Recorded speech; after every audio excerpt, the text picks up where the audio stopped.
Basic चीज़ों से मेरा मतलब है, मैंने एक पेन उठा के रखा है, हाथ में अच्छा लगता है ना। सो बेसिक चीज़ों से मेरा मतलब क्या है, जब भी आप बैकएंड पे या किसी भी वेब डेवलपमेंट पे काम करते हो तो आपके पास एक बेसिक थिंग होती है, दैट इज द इंटरनेट। तो वो इंटरनेट क्या होता है, अब इंटरनेट के आगे हम यूआरएल लिखते हैं, तो वो यूआरएल क्या होती है, कैसे काम करती है, हर चीज़ के लिए अलग अलग यूआरएल क्यों होती है। अच्छा, कई लोग ने सुन के रखा हुआ मेथड अलग अलग होती है, तो कौन कौन सी मेथड होती है, कितनी मेथड होती है ना, कि कौन सी मेथड कहाँ वर्क करती है, कहाँ हमको उसको यूज करना चाहिए, प्रोटोकॉल्स क्या क्या हो सकती है, हमने इंजीनियरिंग में पढ़ा है अपने सब्जेक्ट्स में। एचटीटीपी होता है, एचटीटीपीएस होता है, टीसीपी आईपी होता है, आईपी एड्रेस होता है, मैक एड्रेस होता है। ये सारी चीजें जो है, ये जितनी भी चीजें हमने सुन रखी हैं, थ्योरेटिकल तो हमने बहुत पढ़ लिया है, किताबों का कीड़ा हमने बहुत बन लिया, हमने बहुत पढ़ लिया कि हाँ ये प्रोटोकॉल इस चीज के लिए यूज होता है, लेकिन हमने नेचुरली उसको यूज करके कहाँ देखा, हमने इंडस्ट्रियल वर्क में या अपने किसी प्रोजेक्ट में उस चीज को यूज किया क्या, एचटीटीपीएस प्रोटोकॉल का कभी यूज किया, या एचटीटीपी प्रोटोकॉल का यूज किया, या आईपी एड्रेस को कभी निकाल के देखा कि आईपी एड्रेस दिखता कैसा है, कैसे काम करता है, मैक एड्रेस क्या होता है, मैक एड्रेस कैसे काम करता है, या कभी कभी सोचो कि यार इंटरनेट कैसे वर्क करता है, इतनी बड़ी चीज अगर मैं कहूँ कि वर्ल्ड वाइड फैली हुई है, सारे लोग उससे कनेक्टेड हैं, मैं आप हमारा पूरा परिवार, या कह सकते ग्लोबली लोग जो है अमेरिका, कनाडा और दुनिया भर में जो लोग बैठे हुए वो एक इंटरनेट से कनेक्ट है ना। एक इंटरनेट है जिससे सारे लोग कनेक्ट है, आपस में अपना मैसेज वगैरह, मेल वगैरह, या कह सकते बातचीत करना, फोन में वीडियो कॉल पे बातचीत करना, ये सब कैसे चल रहा है, ये इंटरनेट चल कैसे रहा है, मतलब चीजें इधर से उधर कैसे हो रही है यार। वैसे इधर से हाय लिखा, सामने वाले तक हाय पहुंचा, तो पहुंचा कैसे, इधर कोई बीच में मतलब सुरंग उरंग तो नहीं बनी है, कोई तार ऐसा तो नहीं लगा बीच में कि मैंने इधर से हाय लिख के तार में डाल दिया और वहां से उसने तार उसके घर में लगा हुआ तो उसने निकाल यानी तार लिया और वो मैसेज पढ़ लिया, ऐसा ऐसा तो कुछ नहीं है। तो फिर ये चीजें चल कैसे रही हैं, तो बेसिकली ये इंट्रोडक्शन हम कवर करेंगे अपने इस सेशन में कि बेसिकली इंटरनेट वर्क कैसे करता है, इंटरनेट का काम कैसे होता है, तो ये सारी चीजें हैं।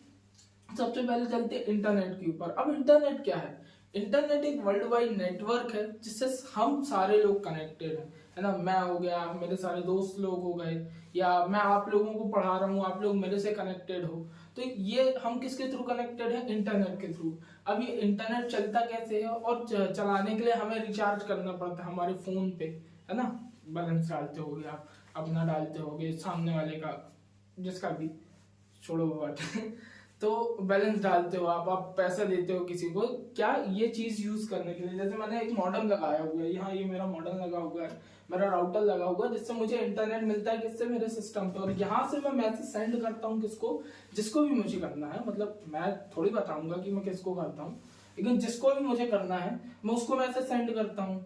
और उसके पास भी एक राउटर या उसके पास एक ई सिम होगा, ई सिम नहीं सिम होगा ही, है ना, जो उसके मोबाइल में अटैच होगा, उस पर भी उसने रिचार्ज कराया होगा, तो वो वहां से उस मैसेज को रिसीव कर लेता है ना। तो ये सारी चीजें जो है वर्क कैसे करती है, बाय द इंटरनेट वर्क करती है। अब ये इंटरनेट प्रोवाइड कौन कराता है हमें, ये हमें प्रोवाइड कराता है हमारा इंटरनेट प्रोवाइडर, हमारा इंटरनेट प्रोवाइडर। अब इंटरनेट प्रोवाइडर कौन है, मेरे केस में वाईफाई जो मेरा लगा हुआ है, जो मेरा राउटर लगा हुआ है वो जियो का लगा हुआ है, तो मेरा इंटरनेट प्रोवाइडर कौन है, जियो है। आपके केस में एयरटेल हो सकता है, वीआई हो सकता है, आइडिया, वीआई, जो भी आप कहो उसको, मिक्स वेज हो गया है तो वैसे।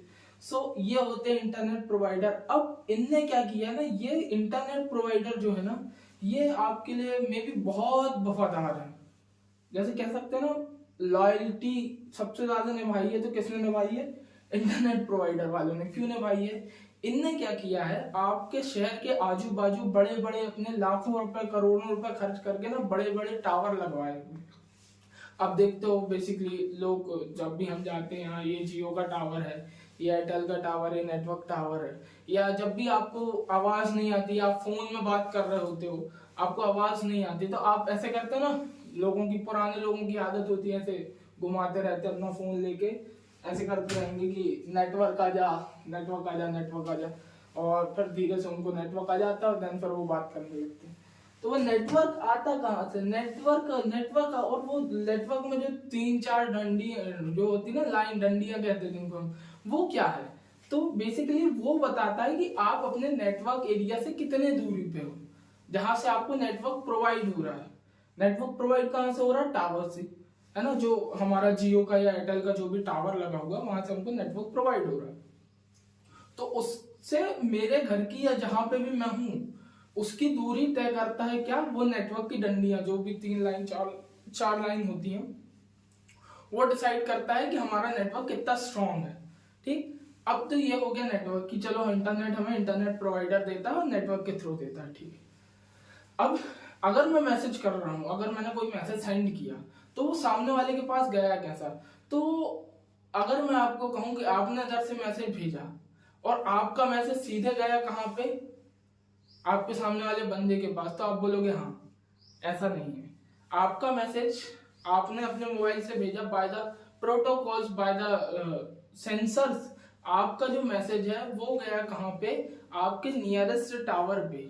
जैसे यहां से अगर मैं देखूं अपने घर से, तो 200 से 300 मीटर की रेंज में मेरा टावर है। तो अगर मैं कोई मैसेज सेंड करता हूं तो सबसे पहले वो जाता है मेरे टावर के पास, वहां से वो पैकेज में ट्रांसफर होके, पैकेट्स में ट्रांसफर होके ट्रांसफॉर्म कर लेते हैं उसको पैकेट्स में। अब मैं ऐसा थोड़ी है कि जो मैंने मैसेज लिखा वो सबको दिख जाए, यानी समझ लो अगर टावर में गया तो टावर में अगर कोई सिग्नल होगा वहां से हमने कैच किया तो वो तो सबको दिख जाएगा ना। तो वो भी मैं बताऊंगा कि वो कैसे होता है। तो अभी सब फ्लो समझते हैं कि कैसे गया। तो पहले गया वो कहाँ? टावर के पास। टावर में पैकेट्स के रूप में ट्रांसफॉर्म हुआ और फिर गया हमारे इंटरनेट प्रोवाइडर के पास। ठीक, इंटरनेट प्रोवाइडर कौन है? जियो, एयरटेल। ठीक है, तो पहले कहाँ गया? पहले हमारे फोन में था। यहाँ से, ये फोन है मेरा, यहाँ से मैंने मैसेज लिखा और मैंने ट्रांसफर किया। वो जाके कहाँ गया? सीधा टावर के पास। टावर में गया, टावर से पैकेट्स में कन्वर्ट हुआ और पैकेट से कन्वर्ट होकर कहाँ गया? इंटरनेट प्रोवाइडर के पास। ठीक है, अब इंटरनेट प्रोवाइडर आपका चेक करेगा कि आपका जो भी मैसेज है वो जाना कहाँ है। अगर आपने अमेरिका भेजा है तो वो अमेरिका जाएगा, अगर आपने आजू बाजू कहीं भेजा है तो वो वहां पे जाएगा। ऐसा होता है। तो वहां पे भी कैसे जाएगा? वो जहां पे भी आपने भेजा, जैसे अगर मैं यहाँ पे जबलपुर में हूँ और मैंने अगर कोई अपने दोस्त को दिल्ली में मैसेज किया तो पहले मेरा मैसेज गया मेरे नियरेस्ट टावर पे, फिर गया इंटरनेट प्रोवाइडर के पास। उसके बाद इंटरनेट प्रोवाइडर ने दिल्ली में जहां पे भी मैंने वो लोकेशन डाली या जहां पे भी बंदा लोकेटेड है उसका लोकेशन उसको मिल रही होगी बाय द सिम जो उसके या राउटर जो उसके यहाँ लगा हुआ है, वहां से उसको उसकी लोकेशन मिल रही है। उसके नियरेस्ट टावर के पास पैकेट्स वो जाएंगे, ट्रांसफर होंगे और वो पैकेट ट्रांसफर होने के बाद टावर से फिर उसके फोन में जाएंगे और within microsecond, millisecond ये जो आपका पूरा प्रोसेस है ये डन होता है। ऐसे हमारा कोई भी मैसेज ट्रांसफॉर्म होता है।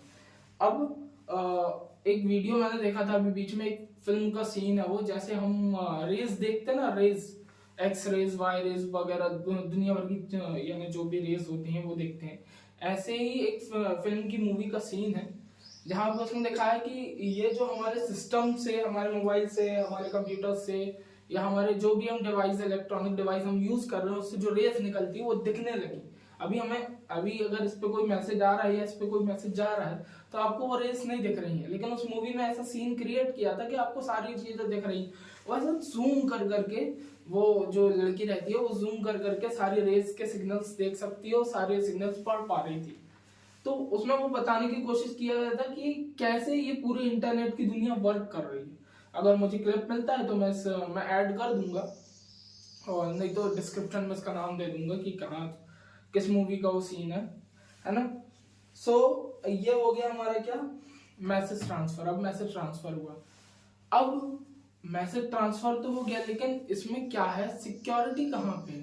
अगर आप लोग कहोगे कि सर भैया जो भी, कि मैंने अगर मैसेज किया तो मेरा मैसेज अगर मैंने किसी को पर्सनली मैसेज किया जो मेरे को किसी को नहीं दिखाना था और पैकेट्स के रूप में चला गया, इंटरनेट प्रोवाइडर के पास चला गया, तो वो तो पढ़ लेगा मैसेज। अगर मेरा कोई सीक्रेट नंबर है, समझ लो मेरी तिजोरी में लाखों रुपया रखा होगा और मैंने उसका पासवर्ड किसी को दिया है तो वो तो सबको पता चल जाएगा, कोई मेरे घर की आके तिजोरी खोलेगा। ऐसा नहीं होता। आपका हर मैसेज इंक्रिप्शन के फॉर्म में जाता है। इंक्रिप्शन के फॉर्म में मतलब उस मैसेज पे कह सकते हैं हम कि कुछ अनाप शनाप सा ऐड कर दिया जाता है। जैसे अगर मैंने किसी को अपने दोस्त को लिख के भेजा हाय, तो वो हाय मेरे मोबाइल से हाय गया, लेकिन जब वो ट्रांसफर हो रहा है, जब वो वे पे चल रहा है ना, तो वो हाय नहीं है, वो एक एन्क्रिप्टेड मैसेज है जिसको आप आसानी से नहीं पढ़ सकते। और जब वो जहां पे डेस्टिनेशन है उसकी, जहां पे वो पहुंचता है, वहां पे जब वो जाता है तब वो डिकोड होता है और फिर वो हाय वहां पे रिफ्लेक्ट होता है। ये सिक्योरिटी हमें इंटरनेट प्रोवाइडर और जो भी हम सिस्टम एप्स यूज कर रहे हैं ये हमें प्रोवाइड कराती है कि कैसे ये चीजें वर्क करेंगी, कैसे किसी की सिक्योरिटी। आपने व्हाट्सएप पे देखा होगा आपका एंड टू एंड इनक्रिप्टेड लिखा आता है, उसका मतलब क्या है? उसका मतलब यही है, एंड टू एंड इनक्रिप्शन का मतलब है कि जब भी मैं कोई सामने वाले को मैसेज भेज रहा हूँ या सामने वाला मेरे से मैसेज ले रहा है, तो वो मैसेज का जो कोड और डिकोड है वो सिर्फ हम दोनों ही देख पा रहे हैं। बीच में अगर कोई मिडिलवेयर या कोई मिडिल पर्सन उसको ट्रैक करने की कोशिश भी करेगा तो उसको इंक्रिप्शन फॉर्म मिलेगा और उसको डिकोड करना आसान नहीं है, क्योंकि वो डिकोड होता है एक सीक्रेट की मदद से। आपका हर मैसेज इनकोड और डिकोड होता है की मदद से। अब की क्या हो सकती है? की कुछ भी हो सकती है यार, मेरी प्राइवेट की जो मैंने पासवर्ड रखा है या कुछ भी रखा है वो हो सकती है। व्हाट्सएप की अलग मेरे चैट्स के लिए अलग की हो सकती है, किसी और के चैट्स के लिए अलग की होती है। वो की के रूप में हमारा मैसेज जो है इनकोड और डिकोड होते हैं और हमें पता चलते हैं कि हाँ मैसेज ये है, मैसेज ये है ना। तो ये होती है सिक्योरिटी की। इंटरनेट ऐसे थोड़ा सा सिक्योर रखता है। ज्यादा चीजों में नहीं घुस रहा हूं मैं, अगर मैं डीप पे बताऊंगा और ज्यादा अंदर तक बताऊंगा तो यार बहुत ज्यादा टाइम लग जाएगा। वो चीजें बहुत ज्यादा है, चीजें बहुत वास्ट भी हैं, बहुत बड़ी भी हैं। जरा जरा सा हम थोड़ा थोड़ा सा पढ़ते हैं, थोड़ा थोड़ा सा समझते हैं, क्योंकि हमें इसका ये बेस है। अगर आप इसको स्ट्रॉन्ग करके रखोगे, आपको सारी प्रोटोकॉल्स पता है कि क्या कैसा होता है, कैसे जाता है, तो आप बैकएंड टोटल आपका लॉजिक है, आपका सोचना है। आपको बैकएंड में कोड छोटा सा लिखना पड़ेगा, लेकिन उसका लॉजिक सोचने में आपको टाइम लगेगा। और अगर आप लॉजिक सोचना एक बार सीख गए तो आप बैकएंड सीख गए। सो ये है बैकएंड की कहानी। तो मिलते हैं नेक्स्ट वीडियो में, जहां हम बात करेंगे थोड़ा सा और चीजों के बारे में, प्रोटोकॉल्स के बारे में, और थोड़ी सी और डीप में नॉलेज लेंगे about internet, about protocols, about backend, about APIs और बहुत सारी चीजें। तो जब तक के लिए बने रहिए, प्लेलिस्ट पे पढ़ते रहिए और सीखते रहिए। Bye bye.